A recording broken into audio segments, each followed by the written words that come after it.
औज़ुबिल्लाहिमिनश्शैतानिर्रजीम बिस्मिल्लाहिर्रहमानिर्रहीम। अस्सलाम वालेकुम डियर CSS एस्पायरेंट्स। आप देख रहे हैं यूट्यूब चैनल सैयद फ़ाज़िल बुखारी और मैं आपकी खिदमत में हाज़िर हूँ इस्लामिक स्टडीज़ के एक नए टॉपिक के साथ, जो है डिस्टिंक्ट फ़ीचर्स ऑफ इस्लाम। अगर आप इस चैनल पर नए हैं और आपने इस्लामिक स्टडीज़ के बाकी लेक्चर्स मिस कर दिए हैं तो वो भी काइंडली देख लें, ताकि आपकी बेस स्ट्रॉन्ग हो और आपका पूरे का पूरा सिलेबस कंप्लीट हो।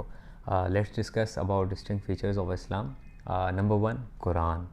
अब कुरान के बारे में 3-4 चीज़ें मैं आपको बताऊंगा। नंबर 1 कि Quran is the latest and last divine guidance. Latest किस तरह? लेटेस्ट इस तरह कि जो कुरान रसूलुल्लाह हज़रत मोहम्मद सल्लल्लाहु अलैहि वसल्लम के दौर में नाजिल हुआ, उस कौम के लिए जितना रेलेवेंट था, जितना लेटेस्ट था, हमारे लिए उतना ही लेटेस्ट है, उतना ही रेलेवेंट है, और हमारी जो आने वाली नस्लें होंगी ता क़यामत, उनके लिए उतना ही लेटेस्ट रहेगा, उतना ही रेलेवेंट रहेगा। Number 2, it is most preserved book.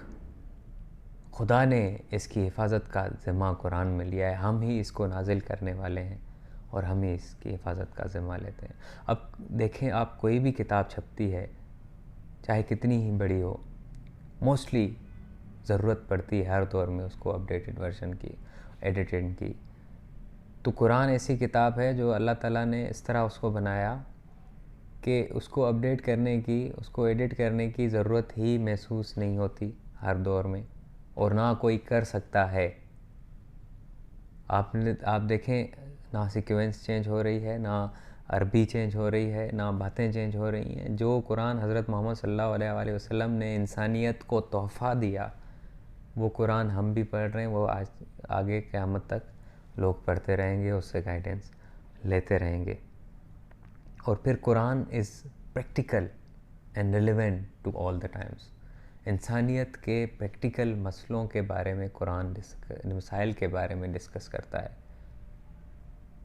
Society के बारे में डिस्कस करता है, इंसानियत के बारे में डिस्कस करता है, दुनिया के बारे में, आखिरत के बारे में डिस्कस करता है।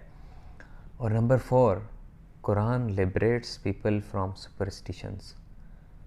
अब पहले ज़माने में लोग क्या करते थे, जो भी ख़ुद से ज़्यादा पावरफुल चीज़ देख ली, चाहे वो सूरज हो, चाहे वो आग हो, बुत हो, कुछ भी हो, उसकी इबादत करना शुरू हो जाते थे, या रहबानियत में चले जाते थे, पहाड़ों पे जाके बैठ जाते थे। तो कुरान ने सुपरस्टिशियस थिंकिंग से जुदा कर दिया और उसने एक ही अल्लाह को सुप्रीम पावर बताया इंसानियत को, और एक कंप्लीट गाइडेंस दी कि किस तरह आपने ज़िंदगी गुजारनी है, किस तरह आखिरत के लिए तैयारी करनी है, अल्लाह के क्या हुकूक हैं, इंसान के अपने ऊपर क्या हुकूक हैं, और माशरे के लोगों के क्या हुकूक हैं, हुकूक अल्लाह, हुकूकुल इबाद।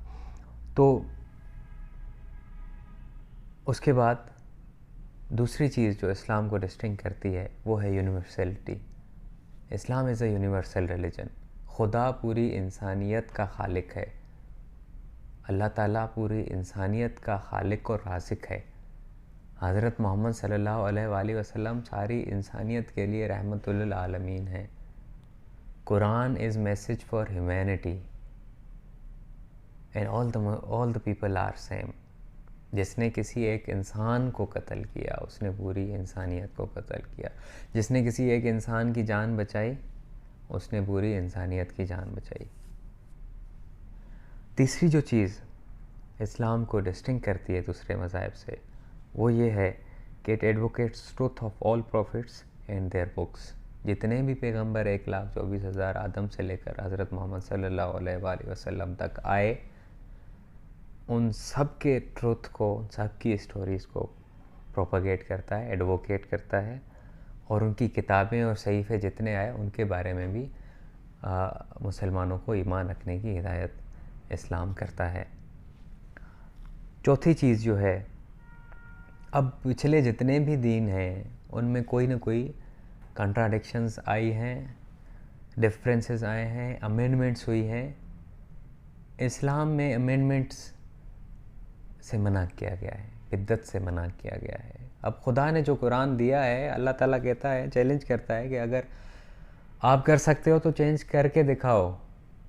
नहीं कर सकता, क्योंकि खुदा ने अजीम ज़ात है, खुदा की खालिक और मालिक है पूरी कायनात का, जिसने ज़िम्मा लिया हुआ है, तो उसमें अमेंडमेंट की भी इजाज़त नहीं है। जो दीन हमारे पास अल्लाह ताला का है, कुरान है, रसूलुल्लाह हज़रत मोहम्मद सल्लल्लाहु अलैहि वसल्लम का है, वही दीन ता क़यामत रहेगा। पांचवी चीज़, इस्लाम इज़ एन इटर्नल रिलीजन। इस्लाम ता क़यामत रहेगा, अब्दी रिलीजन है। इन्न दीन इंदल्लाहिल इस्लाम, और अल्लाह के नज़दीक दीन सिर्फ इस्लाम है। और अल्लाह ताला कहता है इस्लाम में पूरे पूरे दाखिल हो जाओ। Complete submission to the will of God and teachings of Islam. और उसके बाद जो छठी चीज़ है वो है प्रिजर्व्ड शरिया एज वेल।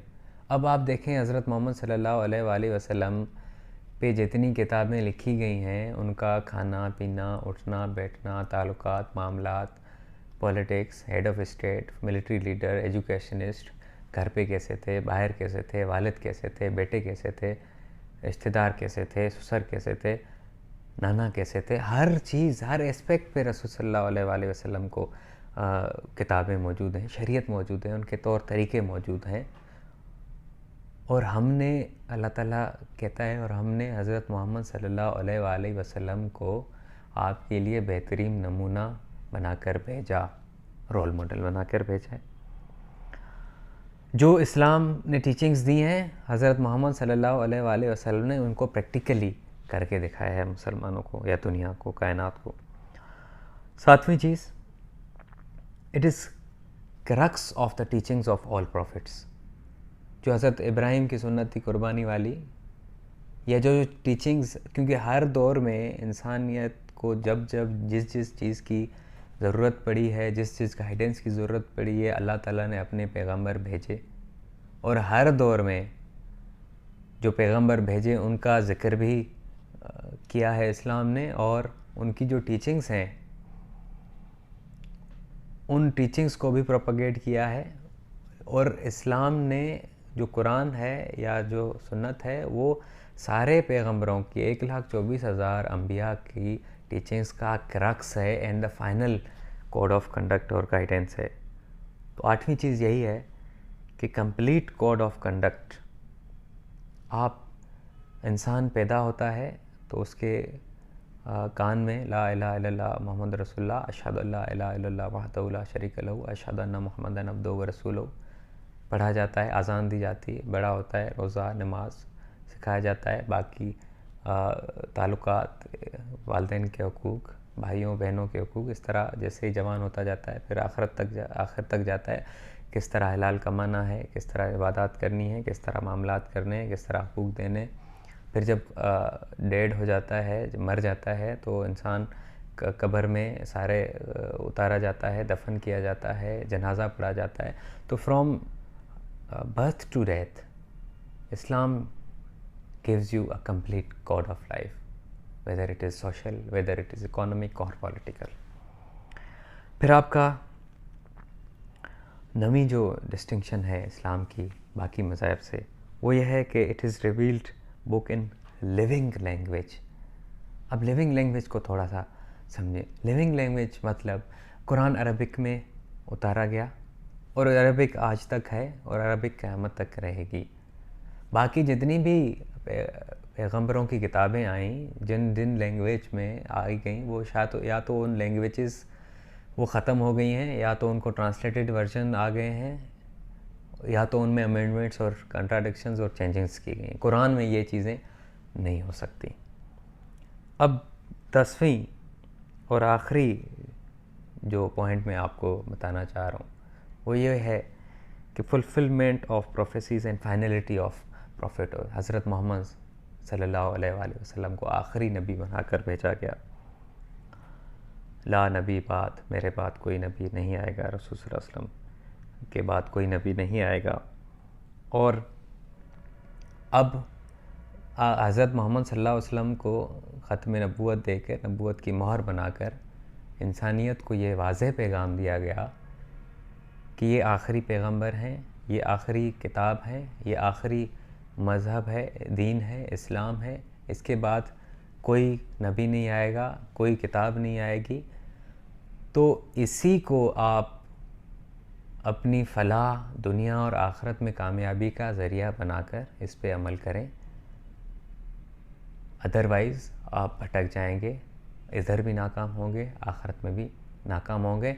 अब फाइनलिटी हज़रत मोहम्मद सल्लल्लाहु अलैहि वसल्लम की बनाने का मकसद ये था कि इंसानों में कन्फ्यूजन ना रहे, इंसान किसी चीज़ के मुंतज़िर ना रहें कि अब खुदा पता नहीं क्या नेक्स्ट लाएगा, और उसको और इंसानों को कोई चीज़ें टीचिंग्स वगैरह बर्डन महसूस ना हो, कन्फ्यूजन महसूस ना हो। हज़रत मोहम्मद सल्लल्लाहु अलैहि वसल्लम, इसीलिए हमारे ईमान का ऐसा है कि हज़रत मोहम्मद सल्लल्लाहु अलैहि वसल्लम आखिरी नबी हैं और उनके बाद कोई नबी नहीं आएगा। तो ये था आज का लेक्चर। अगला जो हमारा लेक्चर होगा वो होगा डिफरेंस बिटवीन दीन एंड रिलीजन। स्टे ट्यून, अपना बहुत सारा ख्याल रखिए। Thank you so much. Allah हाफ़िज़।